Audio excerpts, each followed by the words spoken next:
Hi everybody, it's me. I'm Lori Katarba, and I also have brown eyes. That cute little guy in the children's sermon earlier today, that was my grandson Landon. He was there with his mom, my beautiful daughter Caitlin. I am Pastor Mark's assistant here at First United Methodist Church, and I'm also the ministry's assistant here. You also might have seen me, I play the keys in the keyboard in the praise band.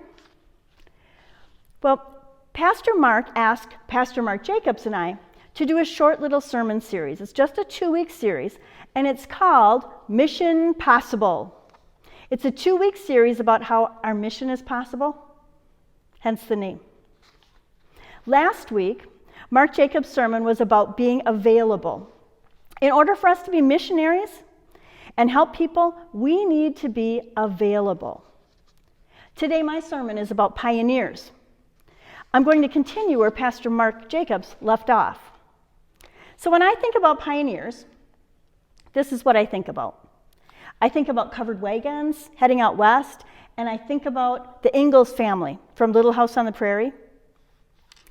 So with the covered wagons, I always wondered, how did they ever have the guts to do what they did?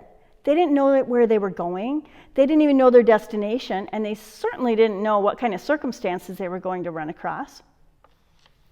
On Little House on the Prairie, we got Charles Ingalls and his wife Caroline raising their family in Walnut Grove, Minnesota. Okay, this was a TV show back when I was little, and every week they would run into some sort of struggle.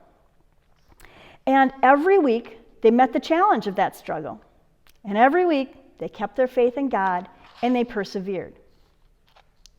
Pioneers aren't defined by the covered wagon people or even the Ingalls family. This is the definition.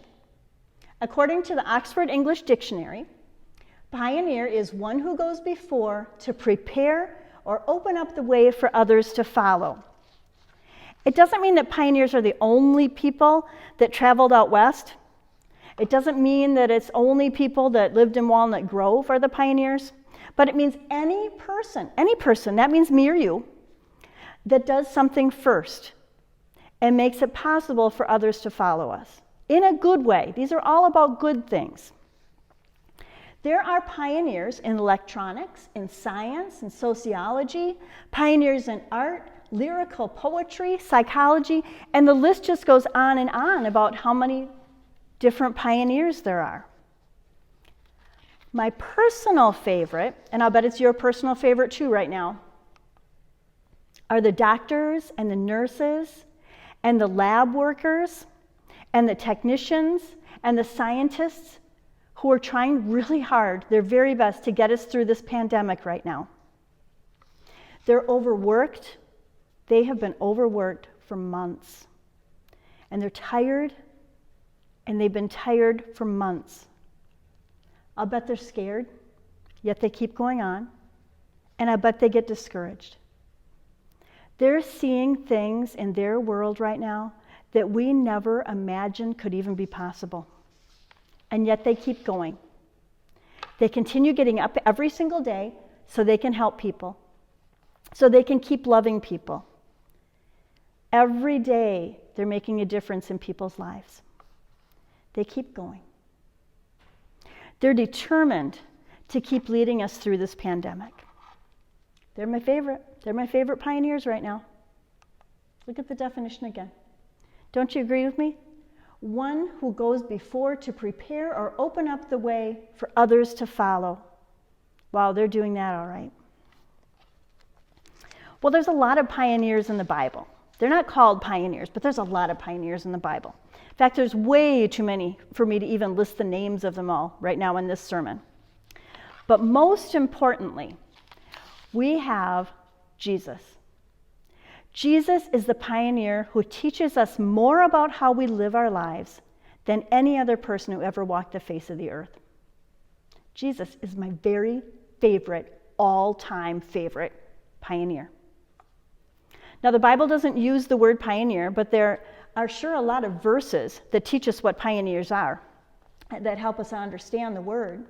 For instance, here's a verse from Mark chapter 10, verse 45.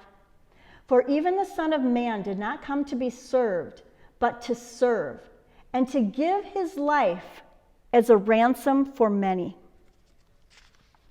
Jesus is my all-time favorite pioneer. So let's look at the word missionary from last week. Missionaries, ordinary non-pros who are focused on fulfilling God's purpose outside the church wherever they are sent. They're available and receptive to God's purpose no matter what. I think they have a lot in common with the pioneers. In fact, there's 3 ways that I really see the similarities between missionaries and pioneers. The first is that they're called. The second, they see a problem and they go for it. And the third, they are committed. They realize that missions are an act of love. So we're called.